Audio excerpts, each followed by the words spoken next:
Manchester City fans, do not worry, you are not late to the party. That isn't actually live from the Etihad. That is taken from the brand new FC26. And I was just saying there, it gets realer and realer every year. Looks absolutely class. We are giving you an FC special today as we build up to this fixture against Burnley here at the Etihad Stadium, 3 p.m. kickoff. And these were taken moments ago, live pictures of the real human beings making their way off the bus. Ruben Diaz there, our club captain. Bernardo Silva following him. Gigi Donnarumma, what a start to his career in a Manchester City shirt he's had, of course. Remember, here is where you will get team news first. Will Sabinho be in the squad?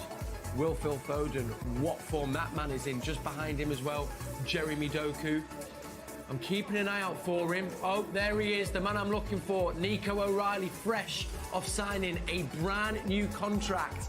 Massive congratulations to him and all his family. We'll be speaking about that a little bit later. Who's that here, you say? Ryan McAdoo, coming up from the academy. Incredible season last year, and he is hot property indeed. Now, I think we've just seen him there, but Mateo Kovacic made his way off the bus, and I can reveal exclusively, as you've seen, he is in today's Matchday squad. Who will be joining him on the pitch? Well, I'll be telling you that in just a little moment. But first and foremost, let me welcome you to the Matchday Live studio, and you'll see, sat alongside me today, not quite professional footballers, but I'd say professional FC players in the form of FG and Shells. Gents, good afternoon. So excited to be with you both in the studio. FG, it's rare we get to share this moment up here. I'm usually here, you're down there. I'm looking forward to today. This is a special moment for us. Of course, Shell's being here as well. Welcome back to Man City, by the way. I mean, it's a pleasure to be in. The first debut show with my boy FG. Come on. It's a good start. We had to give you a good welcome, Shells. Do you know what I mean? We're welcoming you back. We're welcoming you back home. I wanted to ask, though, and I don't want to cause a rift early doors, because I watch the pro players and go, there's levels.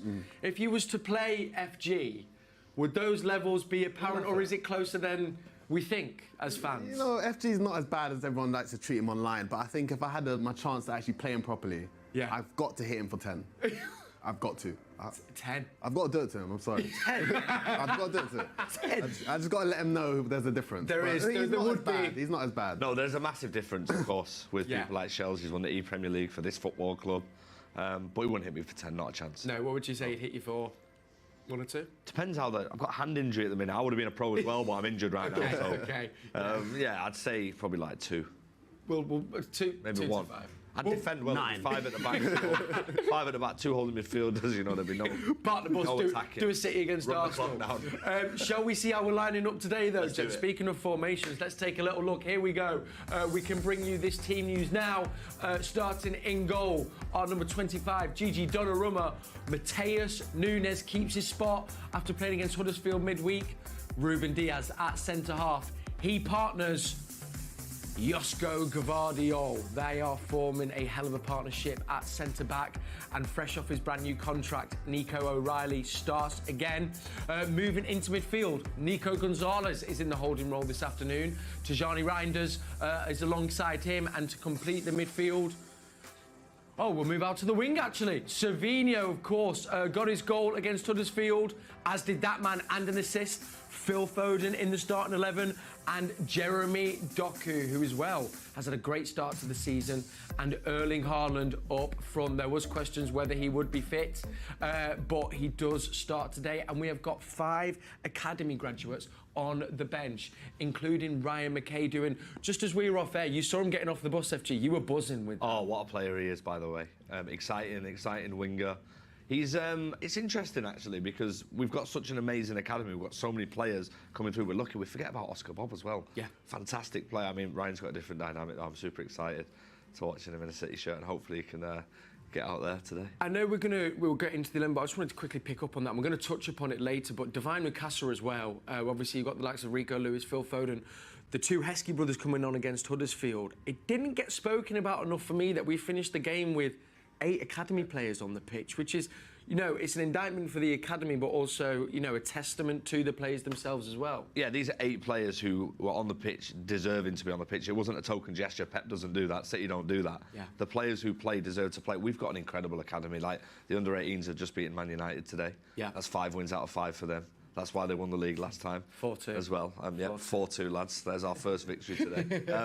But yeah, I mean, it says it. And you know a lot of the academy lads as well. Of course, they watch your pro stuff, try and learn stuff from you. I mean, these guys are proper footballers, aren't they, Cel? I've been able to go to the academy these last few years being a part of City, and the level I've been able to watch these guys train at from all age group, by the way, from I think under 12s, under 16, under 18. They're the best footballers I've ever seen, and probably better than I've ever been at any level of my life. So, was I with you when we saw the 8-year-old do the rainbow? they're fantastic, honestly. And the way they strike a ball, the amount of power they got in their legs, you're just astonished sometimes. But and also, we obviously mentioned there shows you get to spend a bit more time with them, and there was a mutual thing where you take interest in them, and they obviously take an interest in you. As people, I feel though as well that they always seem to be very well grounded. They speak very well and quite respectable as well. yeah, I mean, some of them know my name in a way, so it's kind of like I give them so much respect, but they give it right back, and they're so humble with it as well. And I think they're so grounded. They know if I was a kid playing in Man City, I would have all the world is at my shoulders type of thing. But these kids are so talented and so grounded and so humble. They're just excited to be here and want to work for the team and try to win trophies for the team. Absolutely, and of course, them being on the bench today will be huge for that. Just to bring you that news, as FG said, so they played earlier on today. They were 2-0 down. They've come back to win 4-2. So massive congratulations to the boys in blue. And as I always like to say, a good omen for today's game against Burnley. That, of course, as well, was not home. It was away at United. So huge win there. FG, let's start out doing a little dissect of this starting 11. Savinho keeps his place after, of course, starting against Huddersfield. Great game. Got the second goal. Seems as if we're going to go, which for the first time this season, 2 out-and-out wingers. Yeah. Doku one side, Savinho, Phil in the middle. Why do you think he's done that for Burnley? I mean, I think Burnley, we know what we're going to get here. We're going to get a low block. We're going to have a lot of the ball. We're going to have to try and break them down. So I think it's an exciting team, like it always is. I mean, but a great opportunity again for Savinho to kick on. He took his goal really well. Doku's been fantastic as well this season. I think Doku picks himself, and then the man in the middle, we love him, Phil Foden. Yeah. Look, I mean, I think everybody who watches the show or everybody who watches Manchester City wants Phil Foden to be playing how he's playing right now. And something's unlocked from last season, I think, now. I think it's a new start for him. He's got the curls in his hair as well. Yeah. So maybe that's why he started cooking as well. But maybe a little bit of I actually gave him the product, by the way. Did you? Yeah, but the thing not FG claiming why Phil Foden's found his form. I'll take the assist. But no, honestly, playing through the middle, like, it's so good for him to be getting, the stats as well, the goals and assists, because we know how much it matters to players. It's going to be a tough game though today. Burnley, they're going to defend. They're going to be quite stubborn, and they might try and get us on the break as well. I mean, looking at the way Phil's played, and it's like I kind of want to focus on him because there was so much talk last season. You look at the form that he has been in, and I thought in the game against Huddersfield Shells, he was an amalgamation of like him as a unique player, but also David Silva / Ilkay Gundogan, as well as feeding like a senior player for these academy graduates as well now, Cel. Yeah, I think for Phil it's been quite tough because he's come from the academy, so he's kind of developed as a wonder kid and a first team leader himself. And I think he's won it all, player of the season a couple of years ago. Yeah. And then last season, the confidence did fall off a little bit, but it's not that the talent isn't there with him. And I think now he's taken a new role within the club. But he's, as a footballer and as a person off the pitch, he's fantastic both on and off. And I think if he can find his confidence back again this season, I'm sure he'll be one of the main stars for the team this season. Absolutely. Going back to the wingers as well now, you'll know the stats on FC. Kyle Walker, I can reveal, does start for Burnley. We're going to come back to him in a little bit later on in the show. If he's playing right back, I'm guessing Doku on the left. Pace-wise, what are we thinking there, gentlemen? I mean, it's quite the match-up. Let me say one thing. Kyle Walker had the biggest downgrade in FC history, like in the FC game cycle. Really? So from FC 25 to 26, he got a -5. Went from an 84 rated item to a 79 rated item. 79? Yeah, which in my opinion is harsh, but we'll come on to that later, yeah. We've got a lot to talk about in this show, right? This is our moment. We'll come to that later, all right? But, yeah, Doku as well, 80 rated on FC. But as well, Kyle used to have 90 pace, so he was always the fastest fullback in Like a FC. cheat code, yeah. He was always a cheat code, and now I think he's got 79 or 80, so they're doing him a bit dirty. I think he's got ball legs in him, but Doku has been fantastic these last few games, and I think it'll be a tough matchup for Kyle. Yeah, it will be indeed. Also, of course, great to welcome Kyle back to the Etihad Stadium. I'm going to ask a question here. A little game for me. Are you pretty clued up on players' ratings from the new UFC 26 off the top of your head? You know what it is, right? We can have a go, but I mean, what we think the ratings should be and what EA give them. Jeremy Doku being 80 rated, by the way, that's a nut. Shells, take it away, mate, because he shouldn't be 80 rated, should he? Yeah, listen to what FG said. Okay, I'm gonna just took random players. Can you remember what Phil Foden's rating is this year? Oh, 85, the poor guy, man. That's crazy. Yeah, they've done him dirty. They've done it. He was an 88 last year, and you know he's had like a bad season based on what EA see. But I mean, wow, so they're -3. Rated. They're -3. He doesn't even walk out anymore. It's Gosh, crazy. and he's still so young. Okay, right. But just brace yourself. I'm going to keep asking random players. Yeah, no worries. Chelsea, you'll go next. We have to then. We're looking at midfield now. A big one to point out. Rodri not in the squad today at all. So I don't think he's fully fit. We also may be thinking. Obviously, we know he's coming back from such that lengthy injury layoff. Probably kind of managing game time a bit. But Shells, Nico Gonzalez comes into the middle of the field, and as we know, he's kind of been the player to try and fill Rodri's shoes. Seems to do an okay job. Not quite Rodri, and still a bit to learn. But do you have faith in Nico in there today? I mean, anyone to try and replace Rodri's shoes, I think it's a tough task. Tough. But Nico Gonzalez, he is a fantastic footballer. But like you said, I think when Rodri's in that midfield, I think the whole team just clicks together, and there's something special players can do. But of course, he's got a tough job today, and I'm sure he's got all the ability to do it. And I think with this lineup, I'm thinking he'll do a good job. Behind him as well, FG, Diaz and Gavardio, which kind of seem to have been the centre-half partnership we've seen the most of, feeling very, very solid. I mean, I love those two together. Yeah, and also the keeper as well. Donnarumma coming in, Gigio's done so well. Like, you forget that he's 26 years of age. For me, that's crazy for a guy who's won pretty much everything. We were at the Emirates the other day and we were saying, well, there's not a situation where this man hasn't already experienced something similar. So the crowd getting on his back, you know, at the Emirates in managing the game, I mean, what I get so impressed about is how he marshals everybody from the goal. Yeah. So Diaz is a leader anyway, and Josko as well within his own right is a leader. But the fact we've got a goalkeeper now who is fully focused on the game, he's fully engrossed in the game, it makes us feel a lot safer. Yes.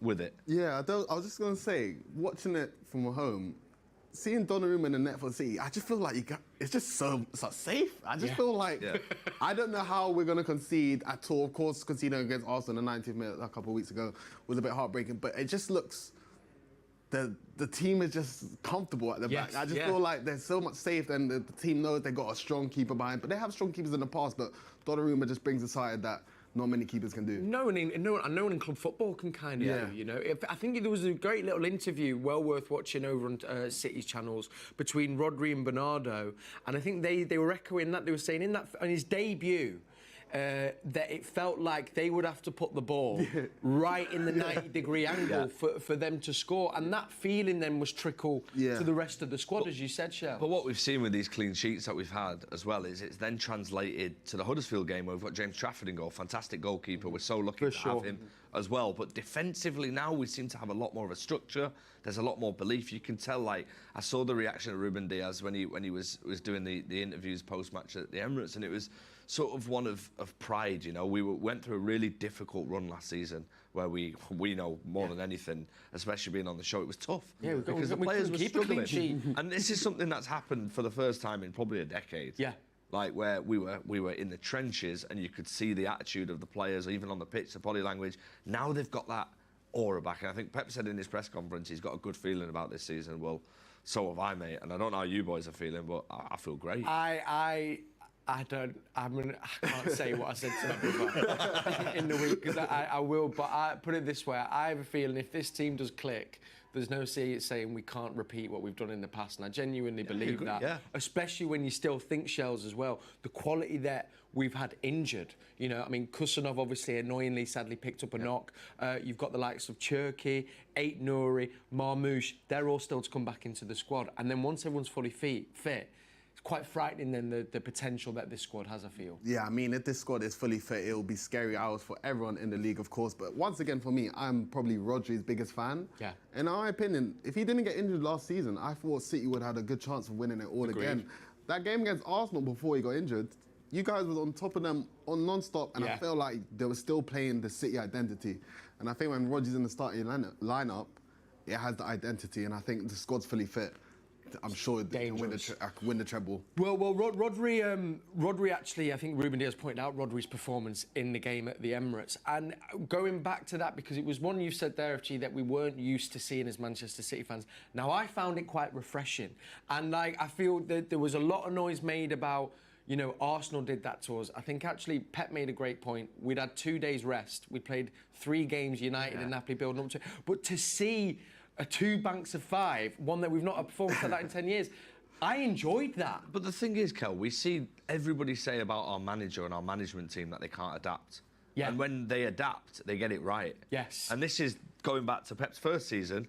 We had some horrible performances in the first season. He's like, I'm not changing. Yeah. Even I was like, oh, come on, mate. I think you should probably change. I mean, how dare I, by the way?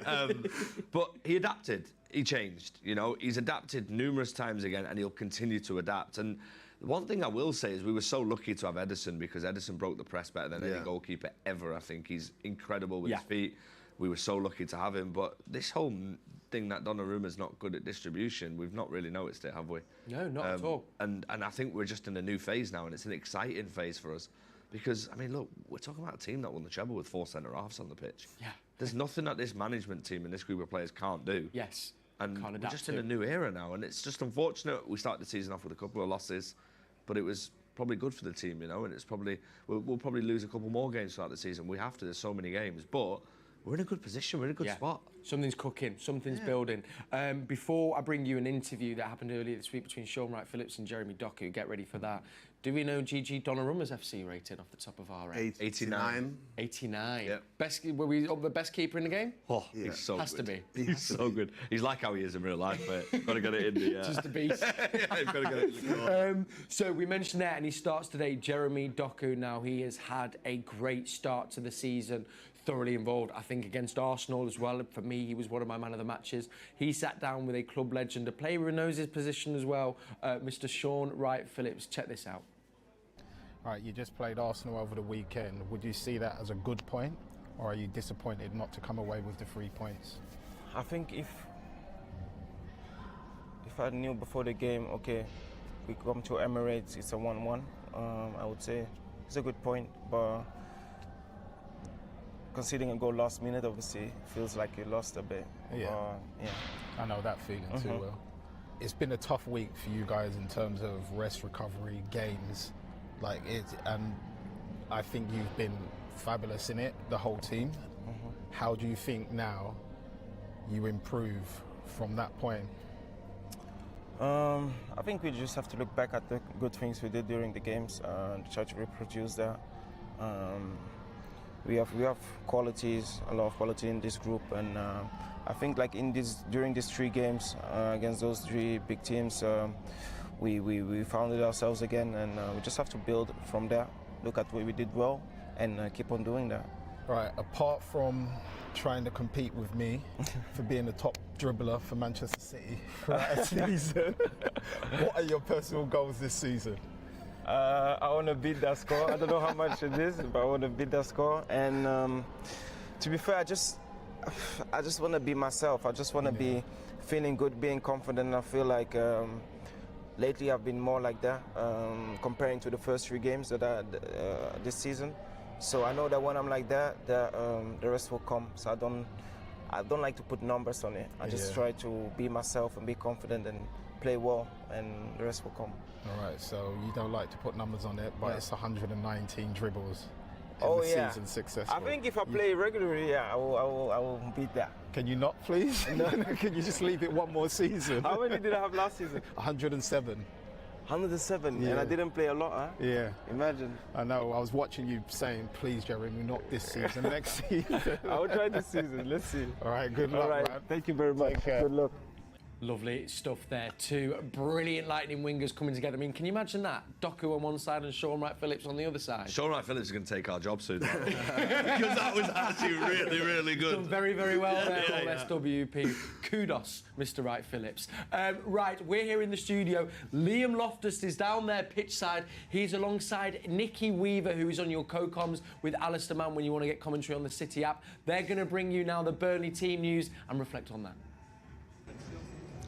Thank you very much, guys. I am here pitchside with Nicky Weaver, and we have the Burnley team for you right now.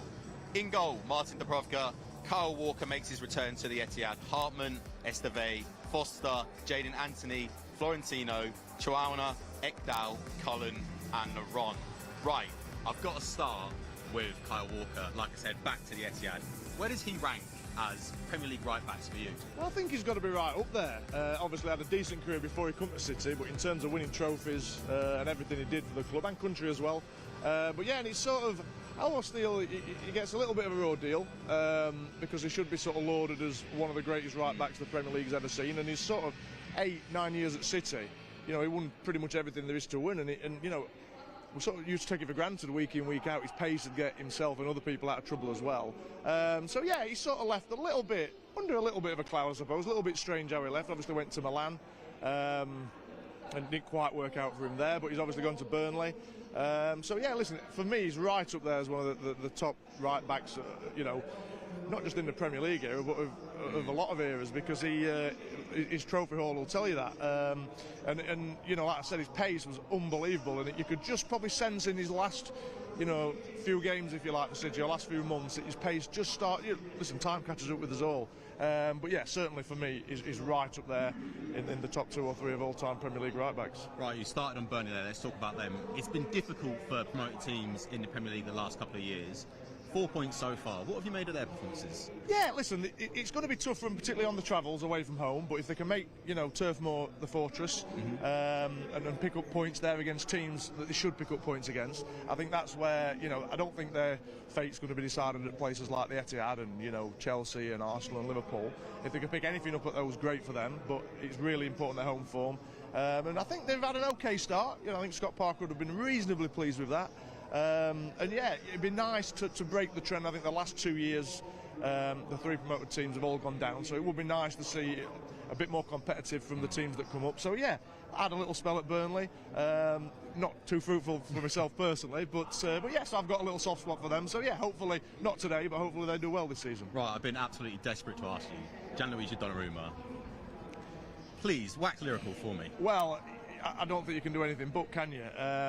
I think when the opportunity arose to sign him late on in the window, obviously the club jumped at the chance. It was probably only James Trafford that wasn't sort of happy with the signing. But listen, I think pound for pound is the best goalkeeper in the world. I don't think too many people will disagree with that.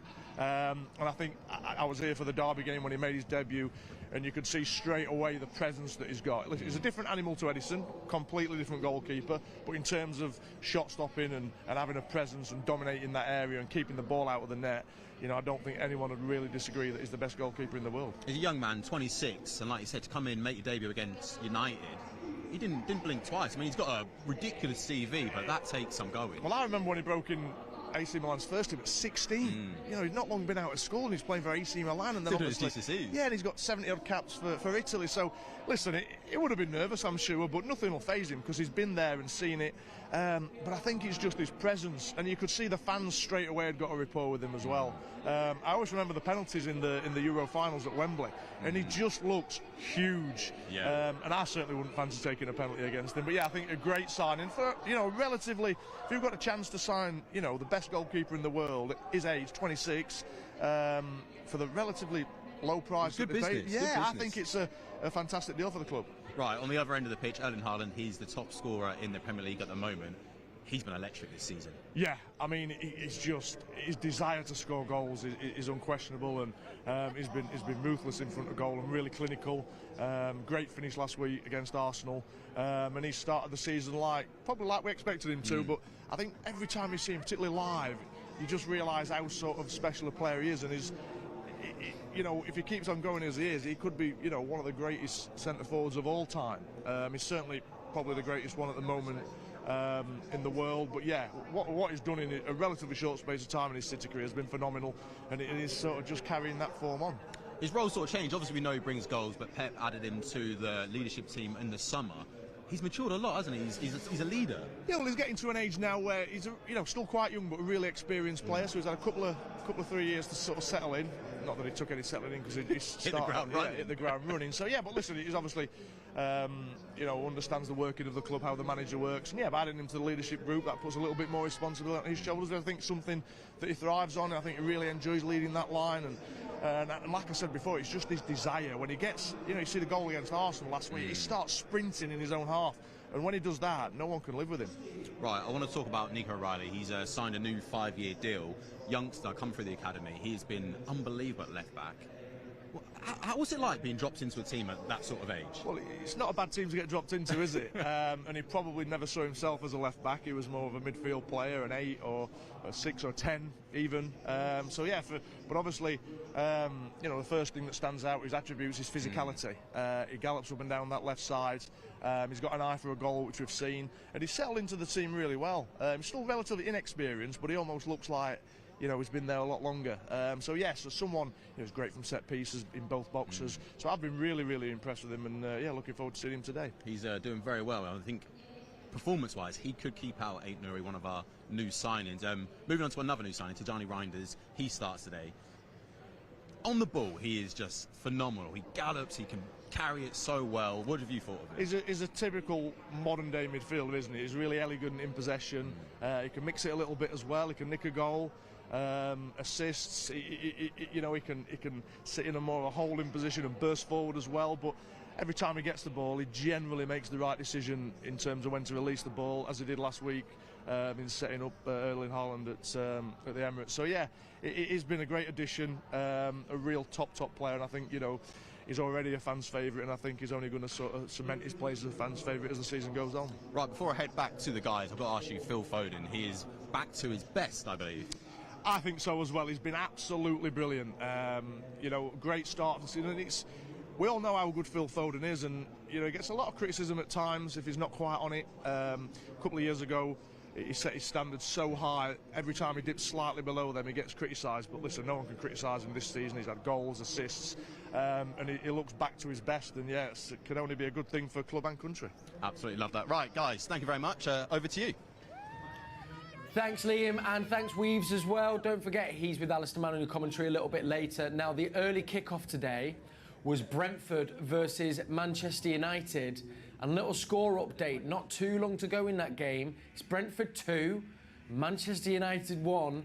And I believe United have just missed a penalty as well. An unbelievable save, apparently. Over 10 minutes left to go there. And it still stands Brentford 2, Manchester United 1. We like that, FG, don't we? Yeah, Burnley will be watching United, I think. So, see if they can catch them. No, it's great. It's great to hear. It's always nice when your local rivals are struggling. But that's it. Obviously, we've got a game to play here as well. We do indeed. Well, today we're taking on Burnley. Now, we can't forget, Shells, earlier on in the season, or was it last weekend or the weekend before, Burnley at Anfield came with a very good game plan.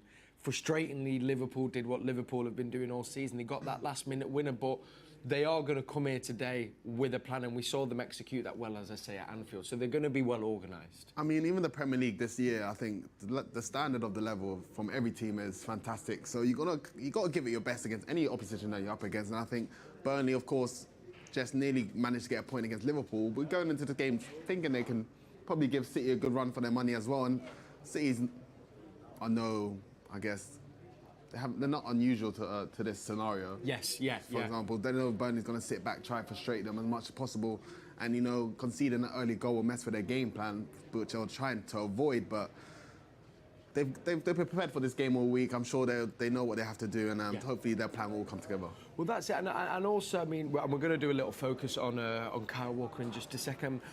It doesn't bode too well, even if they do the low block. And like Cel says, I mean, we all come prepared as well. But no side has faced more shots this season so far than Burnley in the Premier League.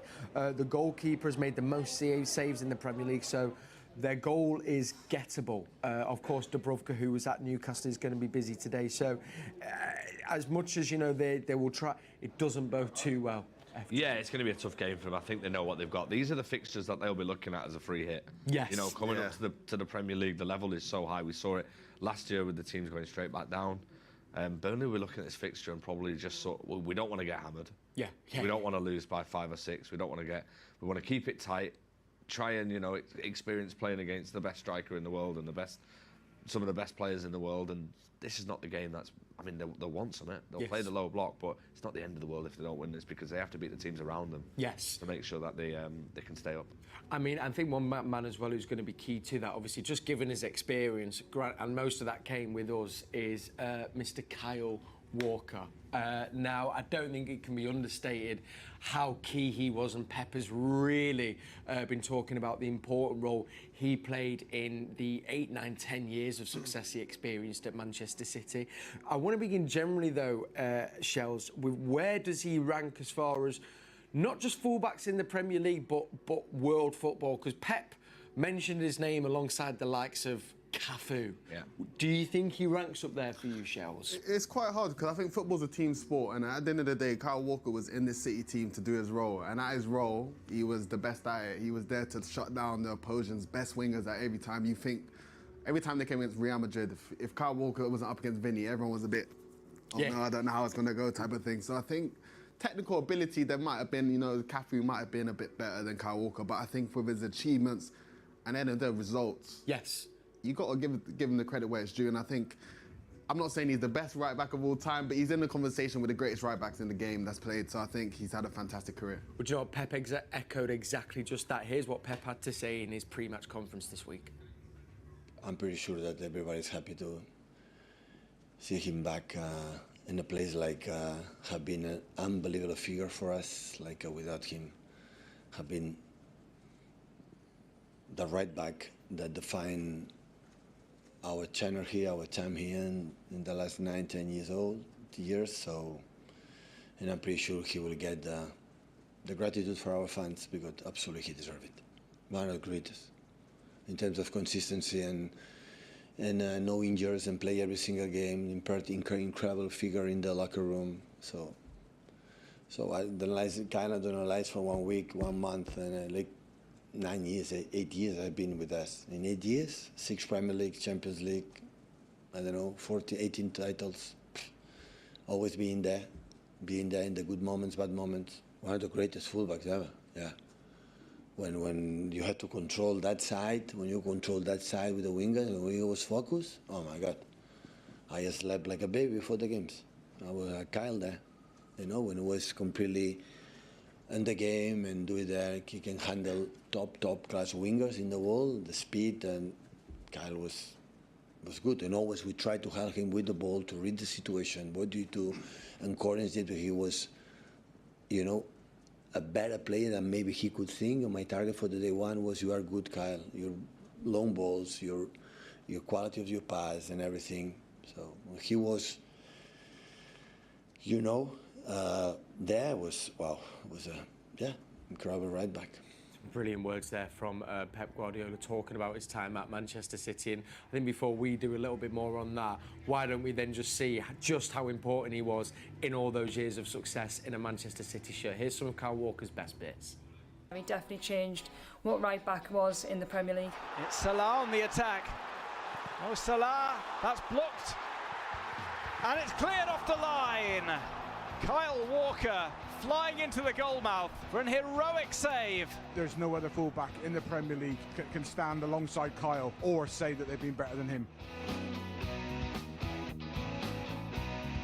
You look at Kyle, it was one thing he wanted to do is be a leader. Whether he's got the captain's armband or whether he hasn't, I think it's so important to him to be vocal in the dressing room, to try and organise, to try and help the younger players through. So you need those leaders, you need somebody like that. It's such a privilege to be captain of this football club, and Kyle got the honour to do that. And I think it's a hard job to do, but I think when you have a team of people that Kyle was trying to captain, it was pretty impressive. And I'll tell you what, I did realise that how much he wanted to lift the Premier League, and he got to do that for Manchester City. So not just be part of it, to go and lift the trophy as a captain meant so much to him. Kyle Walker. A fitting moment, really. His 300th City appearance today, and the club captain is about to pick up his first trophy as the club captain. I always love watching him play against Real Madrid. I think whenever you come across the likes of Vinicius and there's so much hype around him, that for Kyle, I think whenever he played against him, he was always on top and always won that battle. In the one-on-one situation when the best player in the world at the time, and Kyle absolutely schooled him that evening, you know, and at the end I can remember the last 5 minutes there was a position where he tried to go on the outside of him, knocked it past him, Kyle got there, and Vinicius Jr. just smiled and laughed at him, and Kyle laughed at him, and they kind of give a little hand tap to each other just to say, you've got the better of me tonight. I think commentating on quite a bit, known as my friend, that when he does something like a long-range shot that goes miles away, I could say, well, I can give him a little bit of stick for that. But when he scores a goal, I think that's always a special moment. Kyle Walker. Well, that's an excellent drive. What a goal by Kyle Walker. They are like collector's items. Is he the best right-back in Premier League history? I think his trophy cabinet will tell you that he is. I think the amount of England caps, I think he's on, is it 96, 97? It's there for all to see. I think well respected right throughout Europe and world football. So he's right at the top. So certainly, yeah, I would say so. Yeah, I do actually. I think for what he brought to the club, but also to the league, I think he really changed what right backs was about and what full backs were. And I think it was not also just about defending, it was always about trying to provide them runs, and his fitness levels were an absolute joke, and to do that season after season, yeah, he definitely changed what right back was in the Premier League. I would say over the last 10 years, in history, there have been so many, and I think there'd be an argument, but with my blue tinted glasses on, I will say, you know, over the last decade, there's no other fullback in the Premier League can stand alongside Kyle or say that they've been better than him. Incredible stats, incredible numbers, some incredible performances as well. So I'm going to pose the question to you, FG. I agree. I mean, I think it's undoubted that in the last 10 years, there has been no better right-back in the Premier League. But best right-back in Premier League history, FG, what do you think? I'd say so. Yeah? I think for 6 Premier League titles to speak for themselves. And the fact that I think he was that vital to our system. We've seen it in some of the clips. I mean, by the way, that clearance against Liverpool at Wembley, we were laughing at that because it just proves that he's a complete athlete, a total athlete, and he was a fantastic player for us. 17 trophies in a City shirt, like, yeah, for me the best. Doesn't get much better. And also, as an FC player, I can imagine having Kyle at right back with that pace over the years it was like a bit of a cheat code, I imagine, Chels. It was pretty much a cheat code. Kyle Walker was literally the lockdown guy at right back. Everything he does in real life, he done the same thing on the game. Your best players was always up against Kyle Walker, and it was really frustrating because my best attackers was always there, so I couldn't really play my game when he's up against him. Did he used to play centre-half sometimes? He had a centre-back card as well, and he was the best centre-back in the game just because he was so fast. So fast. He was that good. Weird. Oh, yeah. What a legend. Well, FC have spoken there as well then, so there we have it. Now, speaking of that, we are doing a bit of an FC special because the brand new FC 26 is out. Chels, just initial thoughts, Nick, because we know it's funny with the new FCs, isn't it, that they make slight adjustments and changes. How are you finding the new EA Sports FC 26? Yeah, today, the release of the game has been quite frustrating to try and play because the defending's been so hard, but the dribbling is so fantastic. I think it's probably the best it's been in the last few years. I think for me, I'm a bit of a dribbler. I like to show off my skills. So I do my best, but defending's been hard to get along to, but the dribbling is making it fun for me. Nice, and hopefully as well that will play into your game. I can't defend anyway, mate. So no. I mean, I can't defend anyway. It's a great game. I think it's the best they've brought out so far for a long time. Thank God there's no time finishing anymore, by the way. I think they've got rid of that. They've put low driven in, and it's so realistic, so much more realistic. Of course, it's hard to defend, but I'm really enjoying it. Fantastic. Well, in the spirit of that, we've got a little game that we wanted to play with you, given that you are our resident expert. So we want to see if you can name the cover stars of the games from previous years. Ooh, okay. Okay, so we're going to start with this year's version of the game. This is, of course, EA Sports FC 26. Who are the two cover stars? Now, you've looked one of them, you've seen it so many times and looked at it. I think I know this. Yeah, go on then. Go on. Jude and Jamal Musiala. Thank you. You were looking at me like, what? I was like, hold on. It's funny, isn't it? When it then comes to it, you suddenly start questioning He was looking yourself. at me and I was like, Cel. Okay, let's head back to previous years. Okay, let's take a look at this next one. This is from an FC in 21. So 2021, the EA Sports game. Yeah, Mbappe. That's Mbappe, that one. Let's have a look. Yes. Yeah. Gosh, that was when he was bursting onto the scene. Well, he'd kind of already announced it. Was that like kind of just after the World Cup, was it? I think? Or Yeah. was that to come? Oh, was that to come, the World Cup? I think the World Cup was to come. Yeah. A little bit. Okay, 2 out of 2 so far. Good start. Let's see the next one. This is taken from the year 13. I know that. Okay. I know. No. Messi, Joe Hart, Joe Hart. Theo Walcott. Oh, Walcott. That's Yeah. That's right. That's right. Good there. Oh, Chamberlain. Ox. Wow, I forget that the Ox was on it. Also, kind of cool to see Joe Hart. I actually The didn't know Ox that. I didn't know that was Chamberlain. I thought it was Walcott as well. I thought it was Walcott. But Walcott was on the cover one year. Oh, Wow, well, we might next have question, please. But also, can I say, Joe Hart? I feel like I don't have many memories of any of the City players being on the cover before Joe In Hart. recent really. times, we've had one. Recent times, but like back then. Before then, we didn't. It was always like. You're not going to get Danny Tiatto on the cover of. Or I don't think there was a Paul Dickoff or Sean Goater on the cover. There should be a Paul Should have Dickoff. been, actually. Yeah, there should have been. Okay, let's take a look at this next one. That's a classic this one. is a seminal game. This for me. This is one of the standout, previous FC games for me. So this was in 2009. Wayne Rooney. That's Wayne Rooney and Ronaldinho. I believe. Ronaldinho, come on. Mate, Dino had a few covers, you know. Of course, though, but I mean, Ronaldinho is. Oh, this was the game, bro. Oh, no, That was so. it. Also, great soundtrack. I used to on that sim game as career well. mode in that. I just sit there and just sim career mode and Still do that sometimes. just see where all the lads Right, were. now are you now a purist where you'll play all your career mode games? Yeah, but I do the financial takeover and stuff. What's the financial? So I get loads of money to spend in the transfer market, spend it straight away. But I've done something a bit, I've bought a few players for my Man City team, like Mbappe and that. Just get them in nice and early, Of course. All right, so we got another one. Yes, we do. Let's take a look. Thierry Henry. Even just seeing that. Thierry Henry, Lionel Messi and Ronaldinho. Excuse me? No? Lionel Messi, 2004. Oh, I didn't even see the 2004. I've got 2 out of 3 though, right? I think that's Figo next to Henry. Okay, so you're saying Ronaldinho, Henry and Figo? I think so. Yeah, it will be, yeah. Let's take a little look. Are we right? Oh, that's Del Piero, bro.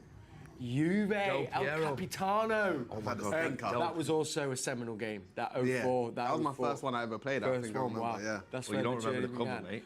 Okay. I was 5 years old. Let's keep on going further back. What have we got up here? Okay, now this is out my time. This is FG. This is all. This is producer Mark, who's been in the gallery behind the cameras today. Thank you, Mark. That's all you. This was 2001. Why is that all me for? Why does it have to be me on? I think I've got a guess. Go on, then. Zidane. I've got Guti or Zidane. I was going to say Guti as well, but I think Zidane might be right. It's Guti or Zidane. It's a Galactico. Okay, I've just been given a clue. We're miles off it. We're both wrong. It's an England kit. What? That's an England kit. Would it be like? Les Ferdinand as well. Or like a Shearer? Was Shearer coming to the end of two? Nah. No. Michael Owen. Could it be no? 2001. Let's have a little look. As if he was a cover. I didn't even know I did not know that. I There we go. know Also, that. that is when them games would have been like in the, Yeah. in the square, innit? Okay, we got one more. Can we do one more? We're going to do one more. You just One know Mark more. was laughing at that in the studio. Wow. That's got to be Bergkamp, though. Isn't it? Yeah, Dennis Bergkamp. Straight, come on. Off the bat, Yeah. boys. Finishing strong. Love that. So there we are. That was from 90. They've been going for some. Isn't it amazing? I would love to have played that 99 one. And now when you see, our opening VT was of like, if you were to play Burnley, and it showed the, even now with the stadium fans and the manager, the detailing is pretty crazy, Shells. I mean, you can see like the evolution of these games over the last few years. Like you see social media of clips of how the graphics has changed, and it's just getting more realistic. And like you said with the intro of today's show, I thought that was the real life footage. It took me a second to realise that was actually from the game. So it's just great to see the evolution. That's it. We're of course celebrating the release of FC 26. Now pitch side, we've got Liam Loftus, and he's alongside Mr. Nicky Weaver. FC 26 came out yesterday, and I thought, why not grab your FC item and have Weaves do prime you on this. I'm going to let you know, first of all, your last one in 2014 at Aberdeen, you were 60 rated, but this is prime, so none of that nonsense. Yeah, Aberdeen certainly wasn't prime when I was at Aberdeen. Right, so you've got your pen. I know you've phoned a friend on this one. Well, actually, I got my son to help me with it because I'm not across all this game, but he plays it regular, so he knows what I didn't want to do is come out better than the guy behind us, Donnarumma, so I wanted to be a little bit more cautious with it. All right, so what we'll do, we'll start down in these stats before going for your overall. Okay, right. You got your pen? Yep. Here we are. Diving. I've gone back. I think you were good at diving. You got around. Yeah, I could get around when I was like, not these days. But yeah. So we'll go for 84. Very solid. I mean, people in the comments are going to be like, you're better than this person, better than this person. But you know what? We are better than that person. Okay, next up, handling. Yeah, handling was okay. That's quite, Right, throw it in. 70. 70. I think you've been a bit not generous. What's the opposite of generous? You've been a bit frugal on that cautious, one. Yeah, a bit cautious. I didn't want to be, above my station, if you like. All right, kicking. Was I was okay. Would you have gone straight into this Pep Guardiola team with your distribution with your feet? It was a little bit different 76. in my day, but when I did break into the team, I could kick with both feet, which was quite. Oh, I'll take that. Goalkeepers before me struggled a little bit on that, so that's I don't know if I'm quite up to Edison's standard, but yeah, I was okay. On FC, that would be unbelievable. Be able to switch to your left, switch to your right, spray it. You've got straight into my own team. Trust me. Right, reflexes. So again, I felt that wasn't 81. Your son rates with your reflexes. Yeah, still got them around the house. Yeah, not so much these days, but yeah, when I was younger, I had a lot better reflexes than now. Okay, speed. Yeah, not really my strong point. Okay. So I'm quite way down on speed. 42. Right, I know on your final one, you were higher than that. So I'm not having that. Get rid of 42. Let's get down. Yeah. Leave the two then, and should we go 62? Yeah, let's throw 62 in there. Scrambler, a scurrier. Yeah. I like that a lot. And then finally, your positioning. Position was okay, I suppose, and that's something that doesn't really. You probably get better at position. Yeah, I'll take that. Yeah. I've actually gone for a higher one there. Oh, my bad. 85. Nice. 84, 70, 76, 81, 62, 85. It's very solid, and your overall. What are you thinking? Ooh, let's look across them. 79, 80.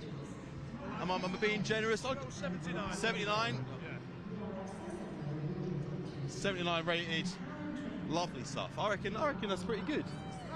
Happy with that? Yeah, pretty happy with that. I don't feel I've.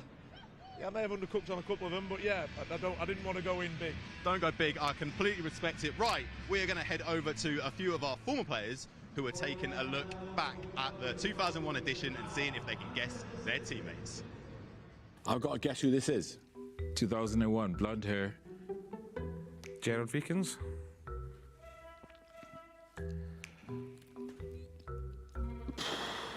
Danny Granville. Alfie. This is Haaland. I'm sure. Alfie Haaland? Yes. You see, because the blonde hair is a bit of a giveaway, do you know what I mean? I don't think it was that wavy. This looks like, I'm going to say, Horlock. I've not got a clue. I haven't a clue. It's not Horlock. Steve Howie? You don't say that to me. Andy? That's never Andy Morrison, by the way. Oh my days! Stop it now. Is Andy Morrison? I'm quite happy with it. I'm happy with the hairline. Right. Next one. Who we got? I can't tell by the haircut. Oh, this is Kevin Horlock. Kevin Horlock. Strike partners. 2001. Gareth Taylor. Dickoff.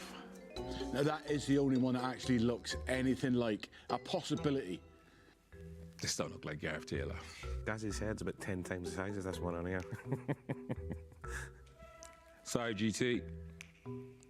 Well, I'm not going to say it looks like Reeves.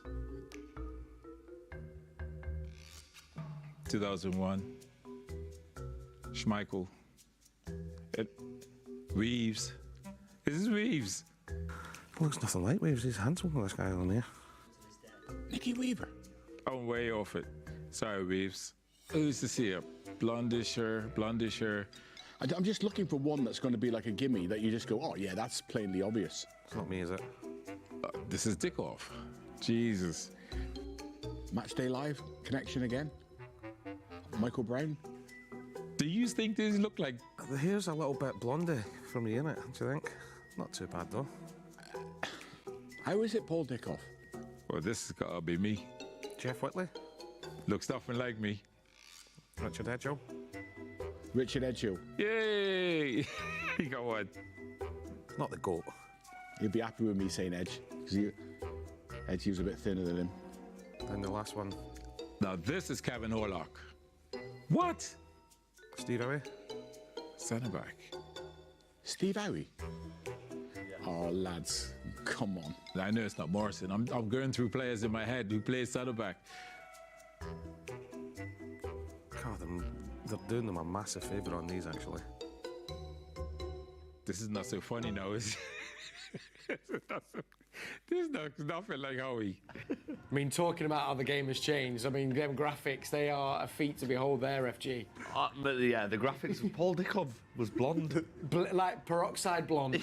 Yeah, blonde there. Speaking of that, actually, he put on his story on Instagram a picture of Max, younger Dickoff, who's now playing at Mansfield Town with what he looked like, and was like, anyone know who this is? So, yeah, I mean, the graphics are still great on the game, but maybe not for the lower league. What we should quite do is maybe in the next game we should get however Max looks and compare it to how Paul used to look on the old FC game there.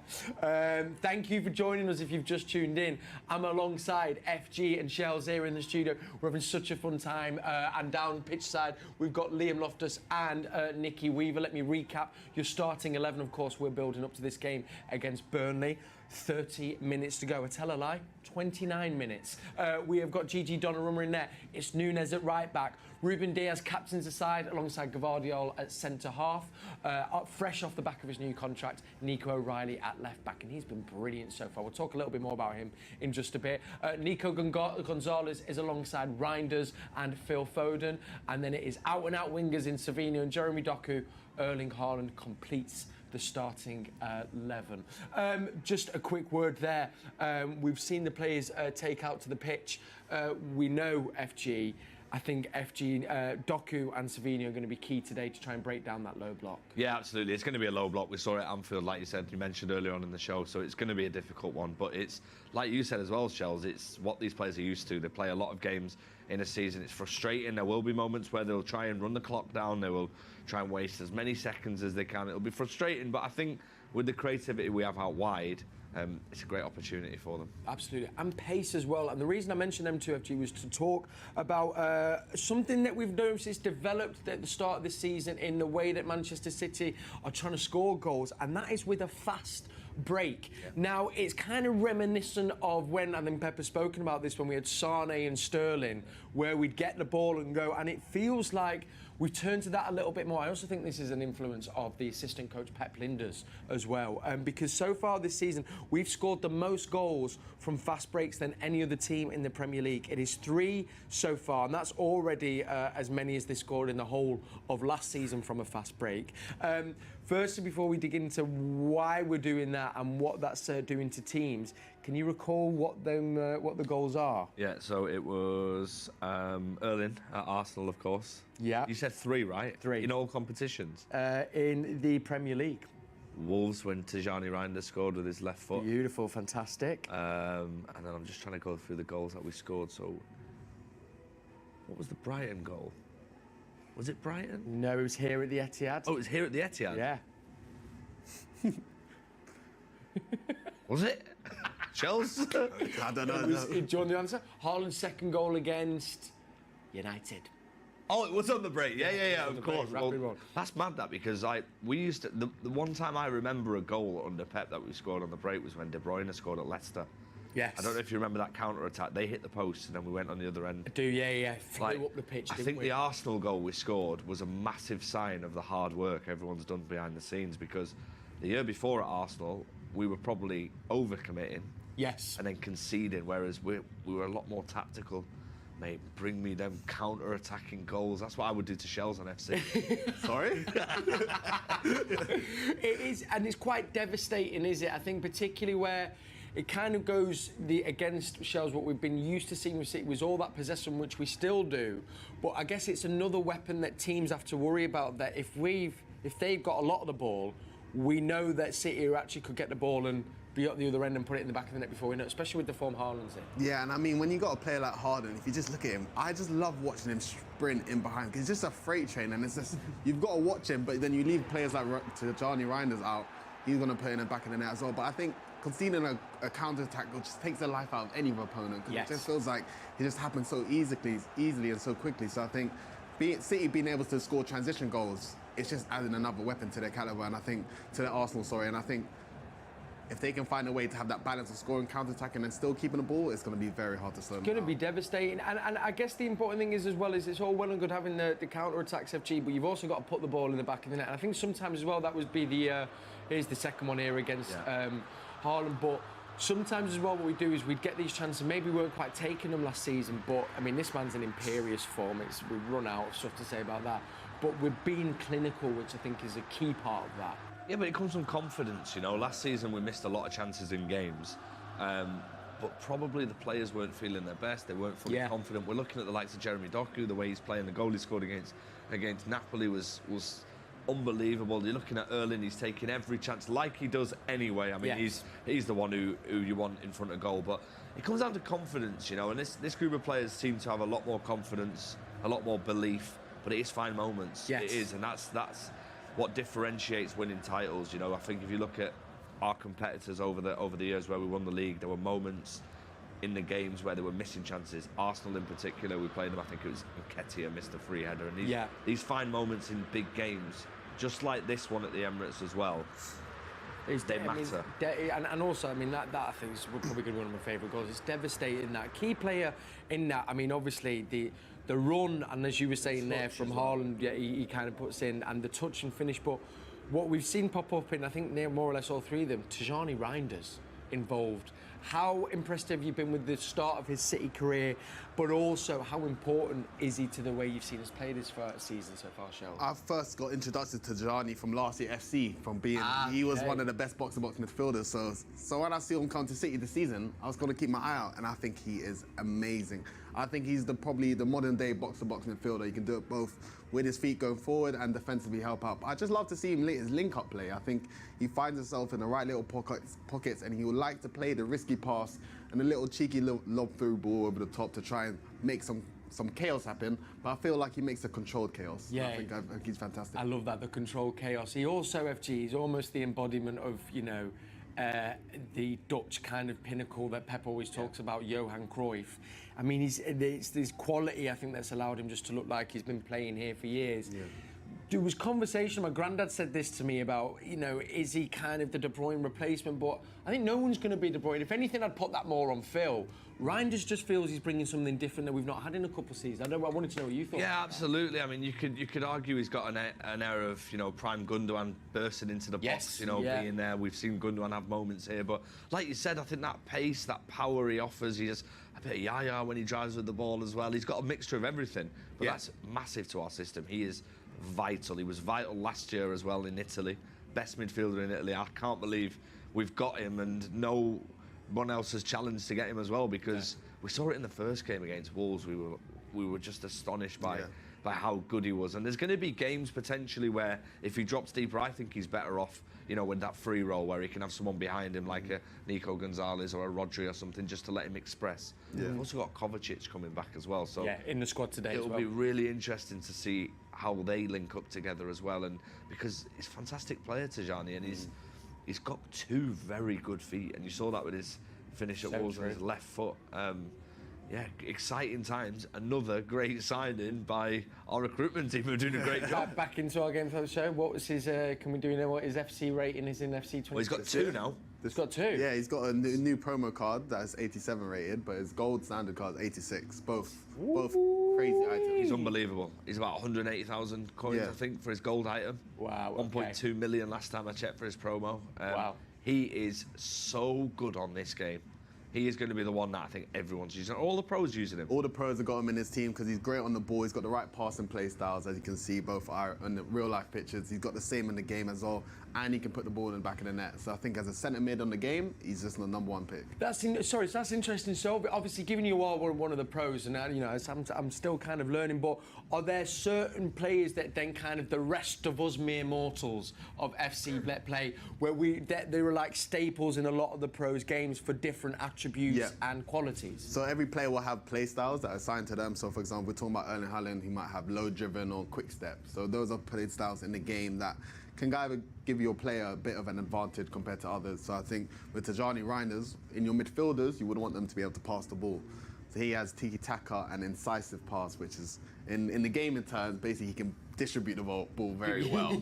And as a centre mid, and especially early on, he is the #1 pick because he's got good pace, good defending, good dribbling.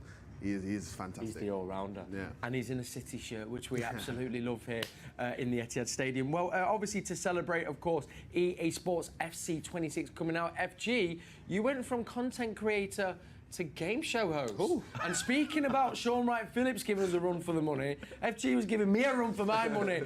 This is fantastic. Get your eyes and ears around this. Oh, yeah, I was sweating, bro. EA Sports FC 26. It's rating reveal time. Let's go. Round number 1. 84 rated, 82 physical. No, he's better than that.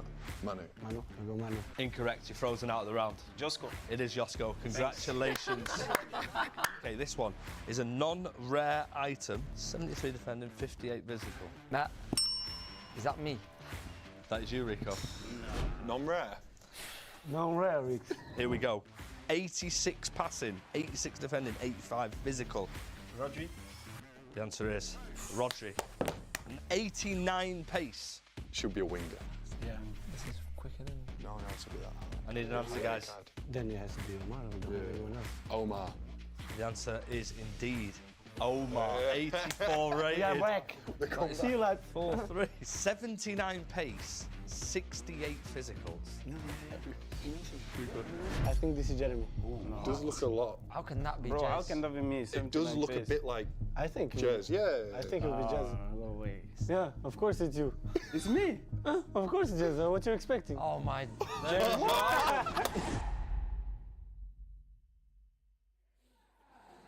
That was it good fun filming that episode? Mate, it's so funny. Like, poor Jeremy. That wasn't his rating, by the way. He's not on 79 pace on the game. But, mate, the other players were brilliant in it. I told them all, obviously. I told Rico in advance. But Nunes is just so good at So good. Like Also, and fair play, James Trafford as well with the acting. Oh, yeah. Traff enjoys it. But I think being next to Mateus as well. Mateus is the Joker, man. Yeah.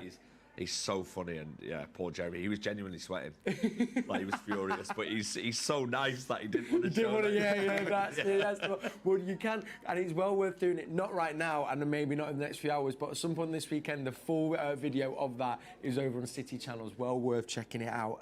Now, I've been speaking about this moment that we're going to talk about, which is our left back today, Nico O'Reilly. Fresh off the back yesterday, it was a brilliant announcement that he has signed a brand new contract till 2030. There was a really beautiful video that came from his mum, who he has spoken about has been a massive influence on him and his career, and has been key to his success. Also, Hugo Viana, our footballing director, talking about him being a model student for, that's outrageous by the way, a model student for anyone in the academy, talking about his work ethic, his application, and now of course here he is in the starting 11, has been for 3-4 weeks now, hasn't conceded a goal as well since he's been starting at left back. I mean, this season, bearing in mind as well, through the academy, he was a centre midfielder, I think, FG, but Shells, you even said before we started the show, been so impressed by Nico O'Reilly this season. I think he's fantastic, and we talk about his age. I think he's like the second coming with John Stones in a way. That's what I see when I look at him. I like that. He's got he's massive when you see him up close and personal, but he's so good on the ball, and he's talking about his age. He's coming into the team like he's been a first team player. I feel like he's just doing his job. He's sitting there just making sure he's not looking nervous. He's composed on the ball. He's really smart, and I just think he's a fantastic player. And talking about the academy, it's just another talent that is coming up from the ranks. So I think signing a new contract was definitely everyone around the camp will be buzzing. I think it's a great boost for the team. I couldn't agree more. I mean, FG, you've got such a big smile on your face, and we do, don't. When it comes to our academy players, if you said Shells, there's a real sense of pride, I think, for Mancunians in particular. The fact as well he is Mancunian again on top, but he has been so, and how aggressive he's been. I mean, the way he took on Saka, which you know is one of the best right wingers in the Premier League, if not Europe, top 5, and he feels like he's only just getting going in not his natural position. Not his natural position, but he can probably play in numerous positions, and we probably will see that until 2030. So happy that he's, of course, signed a contract. But what I like so much about him is he's not fazed by anything. He's incredibly self-assured within himself, but also he is an incredible person as well. Great guy. We saw the videos, if you've not seen it, on Man City socials of his mum with some lovely words. He's a family man. He wants to spend time with his mum, and you know he keeps himself out of trouble. He's not one to have all this flashy stuff, but he's a fantastic player.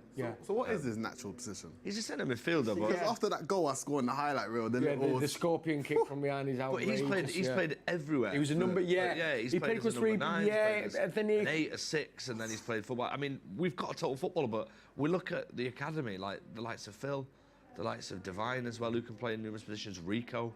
Like, I don't know what you lot are doing in the CFA. But it's working. Where were we when we were kids, mate? Where was the CFA when we were kids? Well, listen, that is there. Nico O'Reilly. He does start again today, and he is signing a contract till 2030. So excited to see what those years bring. And he's not here to mess around. He's even spoke about, as when he spoke about his self-assuredness, he's not here to make up squad numbers. He wants to fight for his place. Also mentioned about wanting to get into the England team, and to be saying that at 20 years old, FG, the mentality is different. It's a matter of time, though, isn't it, Shells? Yeah, it has to be, because he's a total footballer. He can play numerous positions, and I think showing at his age that he can go into a City team and maybe play somewhere left back where he's not really his favourable position, but he's there doing his job. Wow, you got to have that type of players in your squad. Funnily enough, though, the time that he came into the squad was when we were struggling. Yes. And that shows massive character within itself. That's a great point. You know, he came into a squad when everybody was going at us. He was playing out of position. I remember the game against Bournemouth away last year, where he got the assist and he showed his passing range for it. Yes. But then you go back to what you said against how he was against Saka and Madueke. Madueke was twisting and turning. He was making me dizzy, mate, watching. And Nico's not fazed by it.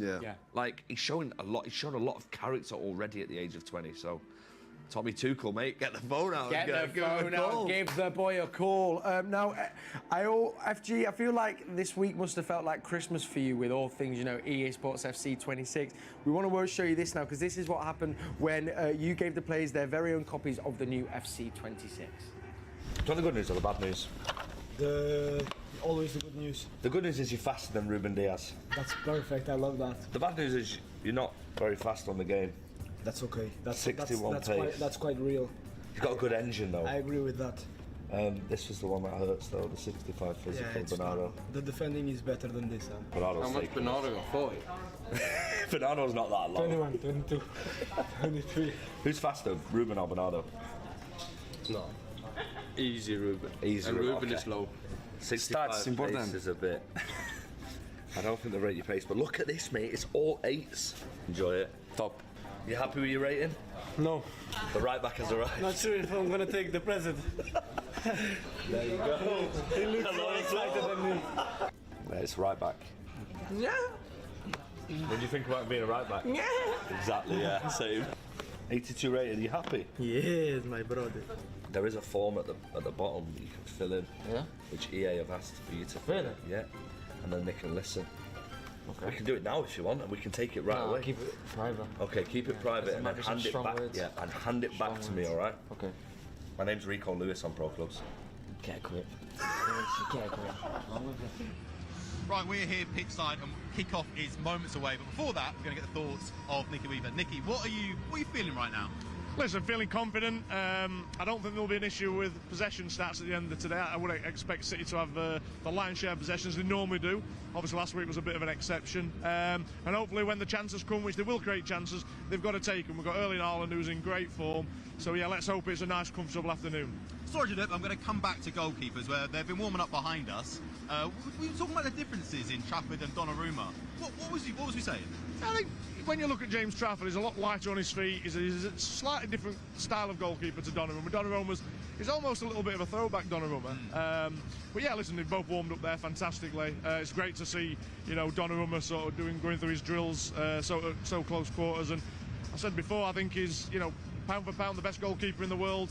When they were shooting in there, they were struggling to get it past him. So there's a slight difference in between the two goalkeepers. Listen, when City got the chance to sign Donnarumma, they jumped at it, and he's had a decent start to his City career, and I think he'll become a firm fan's favourite by the end of the season. I had a little look over my shoulder and I've seen Jeremy Doku. He's been electric since, I'd say, the Club World Cup. He's come into the new season absolutely on fire. What have you made of his performances? Yeah, I always thought when he first came, you could see the ability there. He could go past people at ease. He's got a turn of pace as quick as you'll ever see. I think the one thing that was slightly lacking was maybe his end product.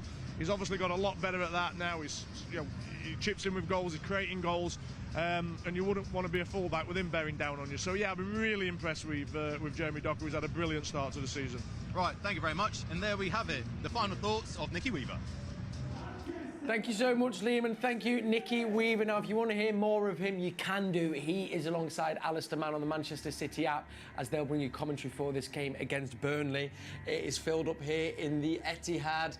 The music has started, which does mean the boys will be making their way out soon. So we're going to get some final thoughts from Shells and FG. But by the way, gents, loved our chinwagon here today. It's been all things fun, about hasn't it? City, FC, bit of this, bit of that. It's been class. Shells, looking at the game today, though, now, what do you hope to see from Manchester City this afternoon? Well, I hope to see goals galore, to be honest. Straight We know Haaland leading the line, especially for my FPL team. Come on. And this scores a hat-trick. I need it. Have you triple captained him? No, I haven't triple captained. Did you think about it? I did think about it. I was up all night thinking about it all night. But I think I'm excited to see the boys play. I think they want to bounce back from the draw last week against Arsenal. But I think I'm expecting to see some goals. So I'm seeing 4 goals at least, though. At least 4 goals, nice. Obviously, as well, we've been trying to pride ourselves on clean sheets. Was really unlucky, really, not to get one against Arsenal.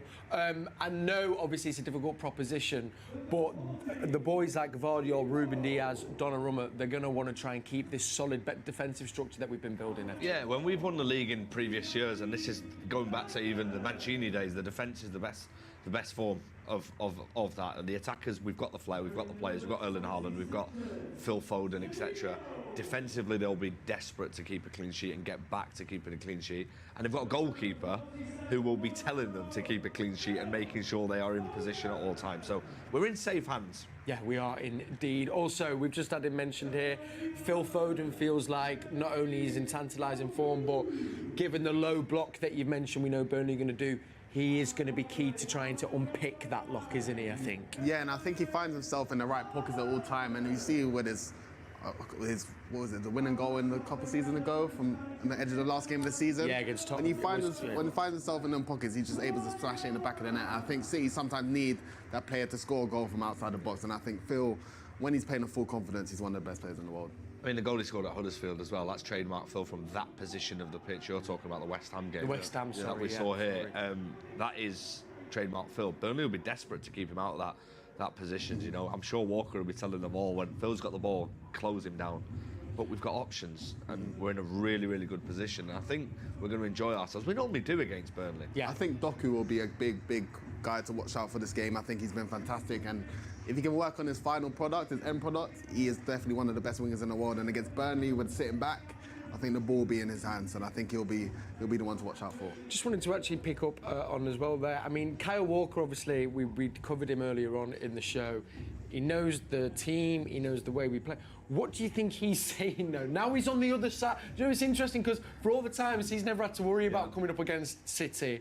What do you think he is saying in that Burnley changing room? What could you say? I mean, to be honest, there's probably not much he'll say that people don't already know. And he's a leader. And the reason Burnley have bought him here is to keep them in the Premier League. And he's a top person in the dressing room and a top experienced player.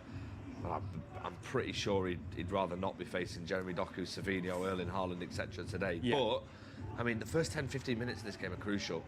The crowd will get behind us here. It's nice to be here on a Saturday at 3 o'clock. Yes. It's a massive thing as well. You'll be hearing Kel with his dad over there making loads of noise. But yeah, the first 10-15 minutes of this game, if they concede early, it could be a long day. Let's get predictions then before we hand over to our commentary team. So you've said 4 goals. Shells, do you think we'll concede, or are you thinking? I think, like you said, they want to get the clean sheet. I think Donnaruma's come into the team and he's brought a new kind of side to the team. I think a 4-0 victory. Love that from Shells. FG? I'm going to go 3-0.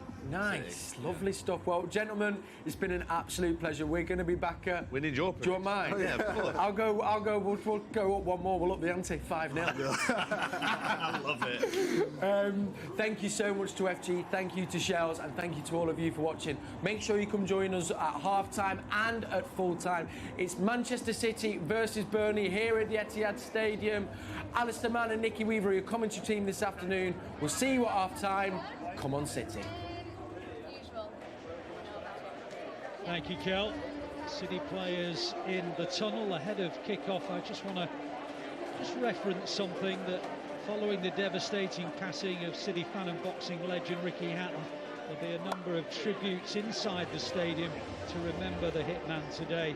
And his daughters Millie and Fern, granddaughter Lila and niece Lola will all walk out with the squad as player mascots ahead of kick-off. And throughout the game, actually, his original seat in the East Stand will feature a Manchester City scarf and a blue and white wreath, and the 1894 fan group will deploy a drop-down banner in the South Stand with an illustration of Ricky. And the reality is that he is gone, but believe you me, never forgotten. Well, the players are just assembling in the tunnel area, awaiting the signal to emerge into another cauldron of noise here at the Etihad Stadium.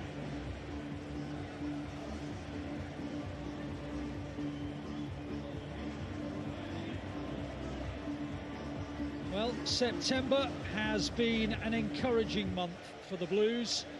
A comprehensive derby victory, successes in the Champions League and the Carabao Cup, and of course that battling draw at Arsenal as well. Okay, let's go, guys. Can they complete the month in style?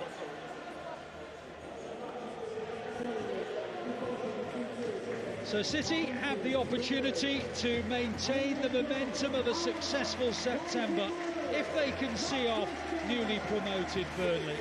The visitors, though, have proven to be tough so far to beat, with Liverpool, for example, requiring a stoppage time penalty to overcome them at Turf Moor. So City know that it might be an afternoon of patience against a likely largely defensive structure to break down, and Pep Guardiola will certainly be aware of that. The shots you've just seen on the monitor will be a reminder of what I'd alluded to earlier, that Ricky Hatton will still be very much a treasured member of the City family, and members of his family will always have a place in our hearts here at the Etihad Stadium. Well, Pep Guardiola has been shuffling his pack of late with 2 matches a